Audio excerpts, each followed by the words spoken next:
वो कहते हैं कि राजनीति में सब जायज है, लेकिन राजनीति के रूप किसी के नहीं होते।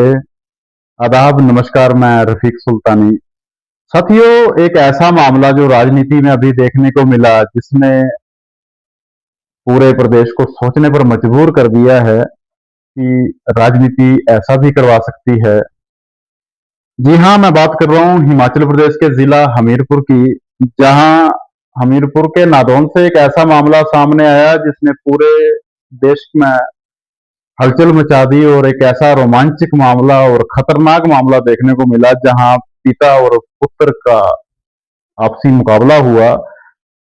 भारतीय जनता पार्टी ने पिता को रण में उतारा और कांग्रेस ने पुत्र पर विश्वास जता करके उसे रण में उतारा। एक ही घर के दोनों फ्रीज जो है वो चुनावी रण में उतरे। बड़े शर्म की बात है उस बेटे के लिए जिसने अपने बाप के प्रति कंपेन की और जीत भी हासिल की। लेकिन हमारी नजरों से ये मामला कहीं ना कहीं समाज को शर्मिंदगी की ओर लेकर जाता है, और उस बेटे के लिए शर्म की बात है। मैं तो खुले शब्दों में कहूंगा कि ऐसे बेटे को लानत के सिवा कुछ नहीं कह सकते, जिसने अपने बाप के प्रति ही राजनीति और रणनीति अपनाई। लोग इसको राजनीति के खेल मान रहे हैं, लेकिन कहीं ना कहीं अगर राजनीतिक खेल होता तो दो पार्टियों से टिकटें लेना ना होता। इवन के बेटा बाप के आगे सिलेंडर कर सकता था। पार्टी कुछ भी हो, लेकिन माँ बाप तो माँ बाप होते हैं। मेरी कोशिश रही है, मेरे बहुत सारे वीडियोस पीछे चैनल्स पे भी आपने देखे होंगे, मेरे इस चैनल्स पे भी मौजूद हैं। हमने कभी इस चीज पे किसी की तारीफ नहीं की है कि अपने माँ बाप को नीचा दिखा करके कोई बहादुर बने।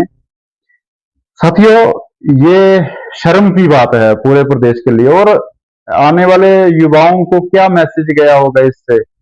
अगर आप अच्छाई की बातें करते हैं, आप भले की बातें करते हैं, आप सुधार की बातें करते हैं, तो आप इससे क्या मैसेज देना चाहते हैं समाज को कि एक बाप के प्रति ही बेटे को खड़ा कर दिया गया। ये एक शर्म की बात है समाज में। मामला क्या है, थोड़ा इस पर आते हैं। हमीरपुर के नादौन से बाप और बेटा दोनों चुनावी रण में उतरे, जिसमें कांग्रेस पार्टी के जो टिकट थी वो बेटे को मिली, और भाजपा ने विपक्षी धोरे पर उनके पिता को उतारा।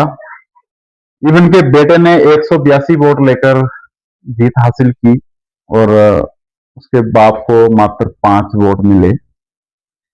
पिता पुत्र के बीच 182 बनाम 5 वोटों का भारी अंतर जो देखा गया, ये क्षेत्र की जबरदस्त एक तरफी चाल थी। क्षेत्र ने तो अपना हक अदा कर दिया, उन्हें जो सही लगा उन्होंने कर दिया। उन्हें हमें उस चीज से मतलब और वास्ता नहीं है।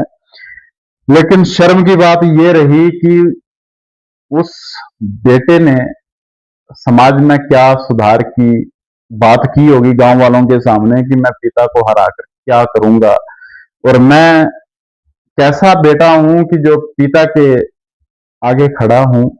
ये एक बहुत ही सोचने का विषय है। अगर पिता गलत होते, लोग ये भी कहेंगे कि एक पिता गलत था तो बेटा तब आगे खड़ा हुआ। मैं ये कहता हूं, अगर पिता गलत थे तो और भी अंदाज थे उनको बदलने के, इवन के राजनीति करना नहीं था। ये एक शर्म की बात है। इसे लोग दिलचस्प मुकाबला भी कहकर अभी संबोधित कर रहे हैं, लेकिन मैं इसे दिलचस्प नहीं कहता हूं। ये समाज में और आने वाले युवाओं में बहुत ही गलत मैसेज गया है।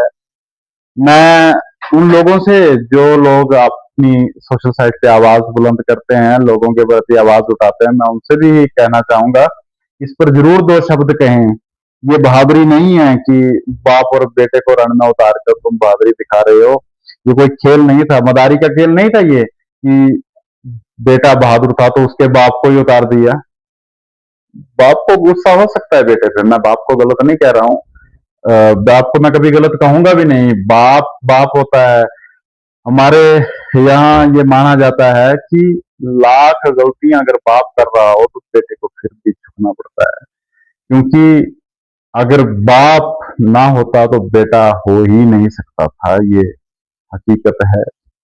इसलिए इस शर्मिंदगी जो ये शर्मिंदगी की घटना हुई है, मैं इसे बहुत शर्मनाक घटना कहता हूं। और मैं आप सबके समक्ष मेरा लाना किसी की बुराई करना नहीं है, ना ही मेरा उनसे कुछ लेना देना है। मैं उनको ना तो कभी मिला हूं, ना मैं जानता हूं। लेकिन अफसोस की बात रही है कि बाप बेटे का मुकाबला राजनीति के हद तक चली गई। कांग्रेस और बीजेपी ने ये जो हरकत की है, दोनों पार्टियों ने एक शर्मिंदगी वाली हरकत की है। मैं इन दोनों की इस पर मजम्मत करता हूं और इसे कंडम करता हूं, और आपसे भी विनती करता हूं कि ऐसी हर आवाज जो आप सुने उसका विरोध जरूर करें। कुछ नहीं होने वाला है, याद रखना। सच्चाई कड़वी जरूर होती है, लेकिन उसका अंजाम कहीं ना कहीं सही जरूर मिलता है। आशा करता हूं अगर आपको ये वीडियो अच्छा लगा हो तो इसे ज्यादा से ज्यादा लाइक करें, शेयर जरूर कर दिया करें। आपसे एक पर्सनली गुजारिश है, चैनल को सब्सक्राइब लाजमी कर लें। आप हमारे चैनल को जब सब्सक्राइब करते हैं तो हमें बहुत मोटिवेशन मिलता है। हमने व्यूज और सब्सक्राइब के लिए काम नहीं किया है, लेकिन एक हौसला अफसाई और मोटिवेशन जो है उसकी जरूरत कहीं ना कहीं हमें भी रहती है। अगर आपको हमारे दो बोल पसंद आए हों तो इसे जरूर अपनी खुशी से नवाजें। धन्यवाद, मिलते हैं किसी अगले वीडियो में, तब तक के लिए खुदा हाफिज, अपना ख्याल रखिएगा।